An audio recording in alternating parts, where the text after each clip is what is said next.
Hi everyone. Today I'm going to tell you the one true thing about Manananggal. Please support me by liking and subscribing. Thanks. Are you ready? Here we go. Whispers in Hollow Creek. Nestled deep within the Appalachian Hills of Tennessee, the small town of Hollow Creek was the kind of place where time felt frozen. The town had fewer than 300 residents, its quiet streets lined with clapboard houses that had seen better days. Surrounded by dense woods, the town seemed perpetually cloaked in shadows, even on sunny afternoons. People moved about their lives quietly, cautiously, as though afraid of drawing the attention of something unseen.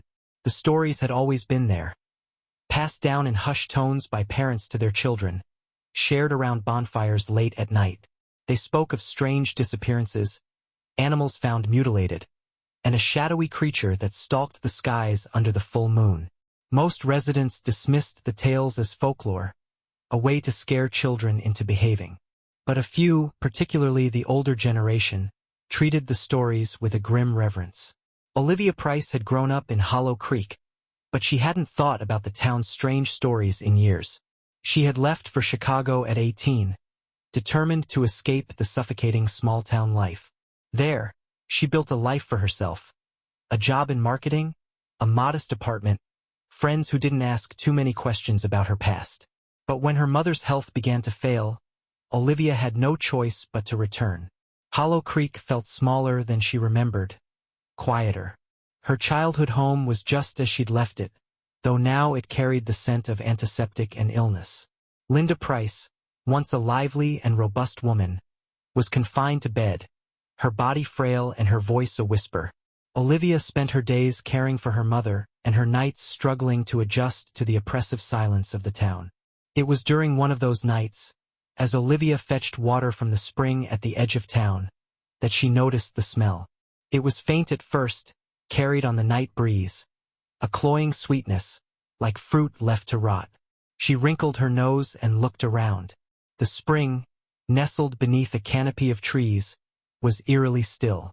As she bent to fill her bucket, the smell grew stronger, making her stomach turn. Ahead, just beyond the spring, stood Lila Mae Harper's house. The old woman had lived on the edge of town for as long as Olivia could remember. She was a reclusive figure, rarely seen outside her crumbling home. The townsfolk whispered about her, claiming she came from a long line of witches. Olivia had always dismissed the rumors as small-town gossip. But now, as she gazed at Lila Mae's house, Olivia saw something that made her heart skip a beat. A faint, flickering light shone from one of the windows. The house had been dark and silent for years. Why was there a light now? Her curiosity got the better of her. Setting the bucket aside, Olivia crept closer to the house. The scent of decay grew stronger with each step, making her stomach churn. She reached the side of the house and peered through a crack in the wooden wall. What she saw would haunt her forever. Lila Mae stood in the center of the room, surrounded by strange symbols drawn on the floor in what looked like blood. Her back was to Olivia, but the old woman's hunched form seemed to shift unnaturally, as though her spine were bending in ways it shouldn't. Her hands moved in intricate patterns, her fingers twitching like the legs of a spider. Then, with a sound like wet fabric being torn apart, Lila Mae's torso wrenched free from her lower body. Olivia clapped a hand over her mouth to stifle a scream. Her heart hammered in her chest as she watched in horror. Leathery wings sprouted from Lila Mae's back, unfolding with an almost serpentine grace. The creature's head tilted, and its glowing red eyes locked onto the crack where Olivia stood. A long, black tongue slithered from its mouth, licking at the air. Olivia stumbled back, her breath coming in shallow gasps. She turned and ran, her feet barely touching the ground as she fled through the woods. Olivia rushed through the dense woods, her heart pounding so fiercely it felt like it might burst. She barely registered the branches scratching at her arms and face as she stumbled toward the safety of her mother's house. The faint glow of the moon above barely penetrated the thick canopy, and the shadows around her seemed to whisper and shift, as if they had a life of their own. Her mind spun with what she had just witnessed.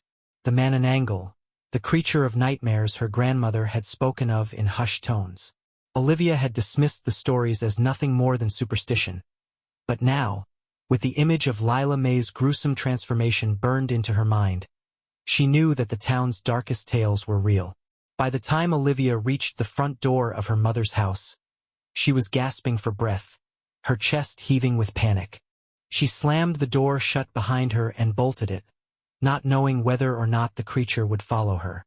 Her hands trembled as she leaned against the door, her eyes darting to the living room where her mother lay, pale and weak in the bed. Linda's frail voice called out to her. "Livy? What's wrong?" Olivia didn't answer at first. Her mind was racing, struggling to process what she had seen.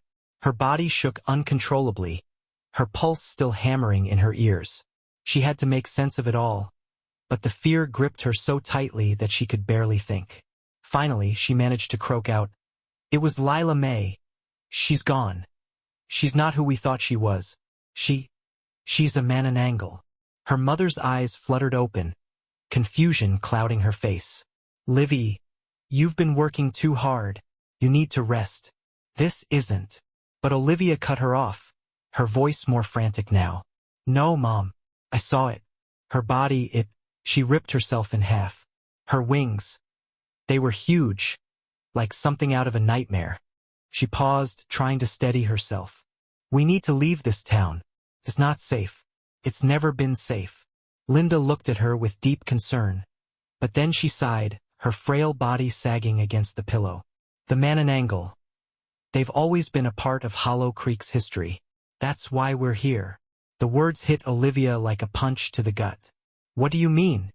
Linda closed her eyes, her voice growing faint as if she were reliving something old and painful. "Your great-grandmother. She was the last one who understood the curse. She knew about the creature, the pact our family made generations ago. It's been passed down through the bloodline. This place, it's built on old blood, Livy. We can't escape it." Olivia's head spun. The Manananggal was tied to Hollow Creek? It wasn't just some old legend, but a truth that ran through her veins? She felt a chill crawl up her spine as she looked out the window, half expecting to see something. Someone, lurking in the trees, watching her. "I didn't believe it. I didn't want to," she whispered. "But now I know. I have to stop it." Linda reached out weakly, grasping Olivia's hand with surprising strength. "You can't stop it. Not now. Not without understanding what you're up against. The Manananggal, it can't be destroyed until the curse is broken. And that means finding the root of it." Her heart sank as she realized the horrifying truth. The root? The curse? It's connected to Lila May's family. Isn't it? Linda nodded, her eyes filled with sorrow. "Yes, and now, it's in you. The creature can sense the bloodline. If you don't stop it, it will come for you next." The sun was setting on Hollow Creek as Olivia stood in the quiet kitchen, a jar of salt clutched tightly in her hands. She wasn't sure what to do next, but one thing was clear. The Manananggal was real, and it was hunting her. Her mother's warning echoed in her mind as she paced back and forth, the weight of it pressing on her chest. She couldn't outrun the creature. She couldn't hide. Not with the curse tied to her blood. Olivia had to confront the thing that had haunted Hollow Creek for generations. She knew she had to destroy the creature, but she didn't know how to sever the curse that bound it to her family. And worse, she didn't know how much time she had before it returned, seeking her out as its next victim. Her eyes darted to the phone, which lay silent and useless on the kitchen counter. The sheriff wouldn't answer, not after everything the townspeople had endured over the years. And even if they did, what could they do? The Manananggal was something beyond their understanding, something far older and darker than the law could handle. Olivia's thoughts were interrupted by a loud thud outside the house. Her heart stopped in her chest, and she rushed to the window. She froze when she saw the shape standing in the clearing beyond the porch. It was her mother's voice, but not her mother's face. The creature stood with her mother's frail form, hunched, skeletal, and dripping with malice. Its eyes glowed blood red, a smile twisted across its face. It tilted its head toward Olivia, its long black tongue flicking out like a serpent. Olivia backed away from the window, her breath quickening. She reached for the salt jar, her hands trembling. There was no time. The Manananggal was already here. She grabbed the door handle, ready to face whatever this creature had become. But as she stepped outside, the shape darted to the side with a screech, its leathery wings flapping as it circled her, swooping down and almost knocking her off her feet. It moved with a speed that left her breathless, its long claws slashing at the air. The salt jar flew from her hands, scattering across the ground, but it wasn't enough. She needed more than salt, more than the simple measures that had worked for others in the past. And then, as the creature dove toward her, her mind clicked into place. The curse, the bloodline, it wasn't just about salt. It was about breaking the cycle. Olivia remembered her mother's words, and the horrifying realization hit her. To stop the Manananggal, she had to destroy the root of the curse, Lila May Harper's bloodline and her own. In that moment, Olivia knew what she had to do.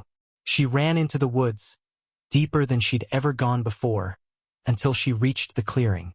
There, in the center, she saw the final resting place of the Harper family, the cemetery where Lila May's ancestors had been buried.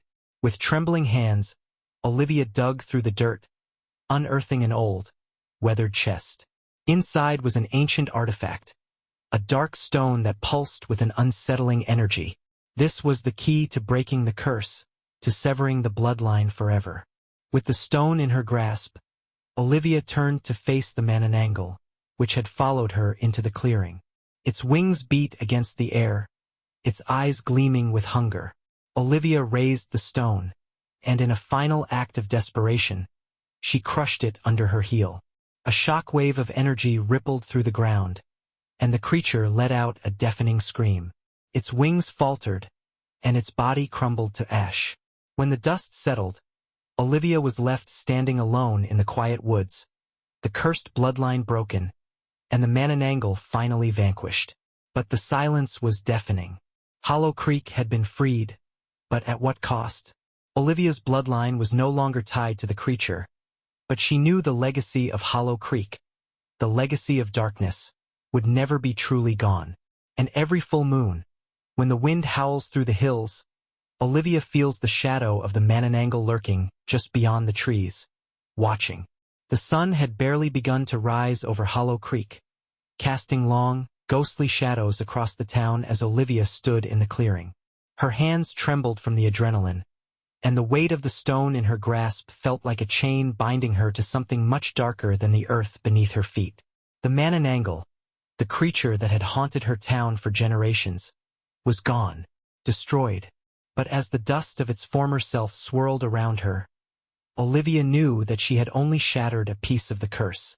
The air around her felt different, heavy, thick with the remnants of ancient magic. The earth beneath her feet seemed to hum, as though it were alive, aware of what had just transpired. The Manananggal was gone, but Olivia couldn't shake the feeling that something even darker had been awakened in its place. The town of Hollow Creek, for all its quaintness and its sleepy ways, was built on blood that ran deep, older than even the creature itself.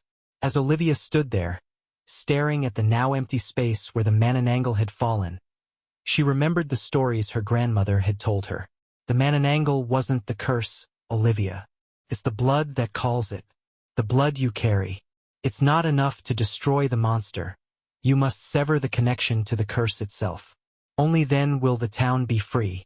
Her grandmother had been right, but Olivia wasn't sure if she had severed it. Not entirely. She closed her eyes and pressed the stone against her chest, her fingers wrapped tightly around it. The stone pulsed once more, its rhythm syncing with the frantic beat of her heart.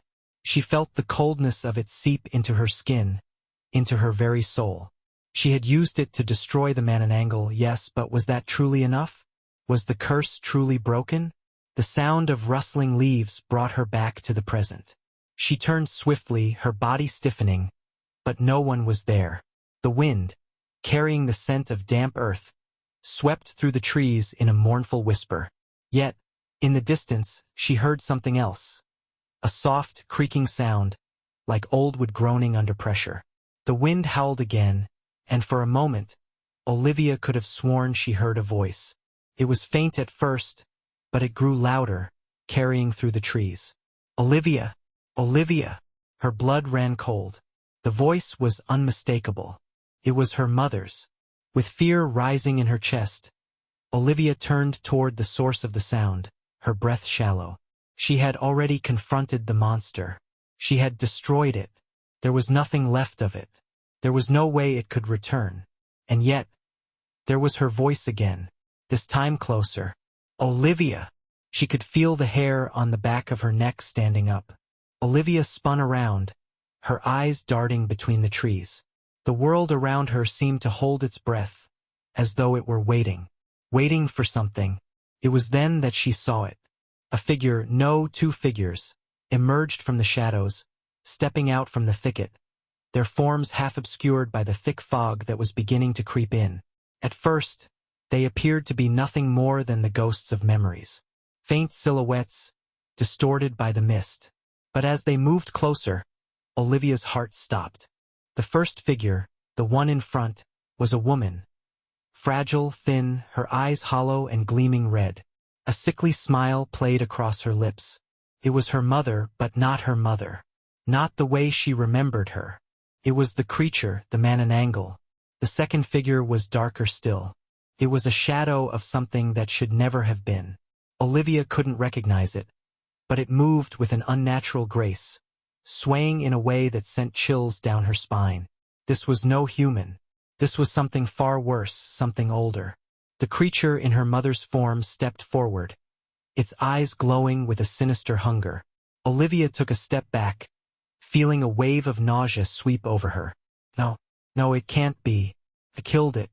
The Manananggal tilted its head to the side, as though considering her, its twisted smile widening. You think you've stopped it? You think the curse is broken? Olivia stumbled backward. I destroyed you. I broke the bloodline. The creature laughed. A low, guttural sound that echoed through the forest like the call of a raven. You may have destroyed me, but the curse is older than you know. It's not enough to sever the bloodline. Not yet. You are the last one, Olivia. You cannot escape the past. The fog around them thickened, swirling like an ethereal mist. The trees seemed to close in on her, the night pressing in with a suffocating weight. Olivia's heart raced as she backed toward the clearing, but the figures followed her, moving as if they were part of the shadows themselves. No, Olivia gasped, her mind reeling. No, you can't still be here. I destroyed the artifact. I destroyed you. The creature in her mother's form chuckled darkly. The artifact may have been destroyed, but the curse is embedded in the land itself. And now the curse belongs to you. You are the final key, Olivia. You will carry it until the end. The ground beneath her feet seemed to tremble, as though it were alive, pulsing with the dark energy of the curse that had been passed down for generations. Olivia could feel it now. The weight of the curse wasn't just tied to her blood. It was tied to the very earth she stood upon. Hollow Creek, her family's history, the Manananggal. Everything was bound together in this place, in this dark, cursed town. No, Olivia whispered, her voice barely audible above the rising wind. She could feel the coldness creeping into her bones, the darkness reaching out to claim her. The second figure stepped forward then, its form coalescing from the mist.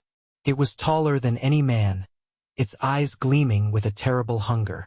It moved toward her, its elongated claws scraping against the ground. Before she could react, Olivia felt a sharp pain in her chest. The Manananggal's claws had sunk into her skin. The curse, the bloodline, had claimed her, just as it had claimed her ancestors before her. The voice of her mother rang in her ears one final time. It was always meant to be you, Olivia. Always. As the mist engulfed her, Olivia realized the truth. The curse could never be broken. Hollow Creek would never be free. Not while she was here. Not while the bloodline lived. And as her vision blurred, her thoughts faded into the wind. The Manananggal's legacy would live on through her. Forever. Thank you for watching. Please support me and meet me in another video.